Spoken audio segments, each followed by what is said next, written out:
Rizal is not only for his generation, it's not only for our generation but for all generations. Linggiring talaga yung kanyang mga idea. Sinasabing ang mga sulat ng ating national hero na si Dr. Jose Rizal ang nagpabago ng kamalayan ng mga ninuno nating Pilipino upang mag-aklas at muling angkinin ang sarili nitong kasarinlan mula sa pananakop ng mga Espanyol. Isa ito sa pinakamahalagang bahagi ng kasaysayan na dahilan ng tinatamasa nating kalayaan ng bansa ngayon. Ayon sa history professor ng Polytechnic University of the Philippines o PUP na si MacDonald Domingo Pascual, ang mga akda ni Rizal na Noli Me Tangere at El Filibusterismo ang nabasa ni Andres Bonifacio na siyang nanguna sa pagsusulong ng himagsikan. Kaya naman kaakibat ng paggunita ng kanyang kamatayan tuwing December 30 ang dapat matandaan ng mga henerasyon, lalo na ng mga kabataan ngayon, ay ang kanyang pagiging martir para sa bayan.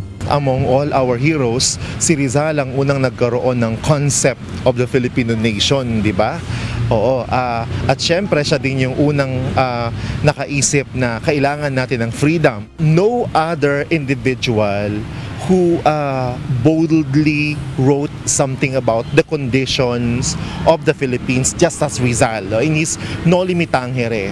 At yung Noli Me Tangere na yan ay nabasa mismo ni Andres Bonifacio.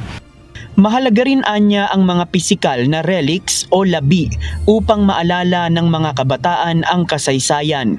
Halimbawa nito ang kanyang mga isinulat, gayon din ang mga likhang sining tulad ng painting at sculptures. Ngayong araw, opisyal na isinapubliko ng National Museum of the Philippines ang Josephine Sleeping, ang sculpture na ginawa ni Rizal noong ipinatapon siya sa dapitan.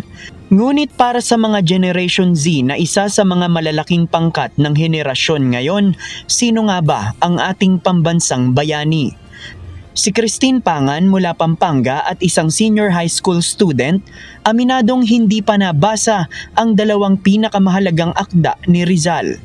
Actually po, to be honest, pinag-aralan po namin yung dalawa kaso hindi ko po masyado nabasa yung both books. Pero po,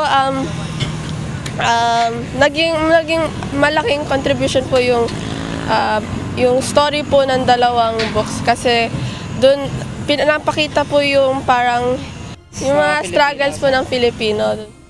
Si Daniel Fiesta naman naniniwalang hindi kailangang gumamit ng dahas. There are better resorts rather than violence. You can always use your thoughts, your ideas, your words to express yourself, protect yourself. Habang si Riz naman, naniniwalang mananatiling nakatanim sa mga Pilipino ang mahalagang ambag ni Rizal sa kasaysayan. Hanggang ngayon, nananatili pa rin buhay ang alaala ni Dr. Jose Rizal. Kahit siguro lumipas pa yung maraming taon, kahit kami na yung tumanda, I feel na never mawawala sa alaala ng bawat Pilipino at kahit nga hindi mga Pilipino kasi hindi lang national hero si Dr. Rizal kundi international hero. Gayunman, hindi maitatanggi na may ibang mga kabataan na tila nalilimot na rin ang mahalagang ambag ni Rizal sa kasaysayan. At ayon kay Professor Pascual, isa sa mga dahilan nito ay ang kakulangan ng mga ekspertong tagapagturo ng kasaysayan sa mga eskwelahan at universidad.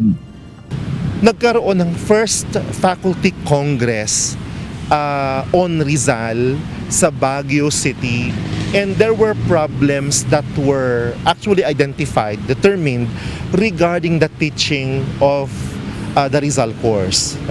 At ang isa dyan sa mga problem ay pinagtuturo yung mga hindi naman major ng history ng Rizal, lalo pa sa mga maliliit na mga higher education institution. Ika-128 taon na mula nang ipapatay si Rizal sa dapitan, ngunit hindi pa rin nawawala ang kanyang mga alaala. Kaya't huwag nating lilimutin na sa tuwing makikita nating malaya nating naitataas ang ating watawat, sagisag ito ng isang kabayanihang nakaukit na sa kasaysayan.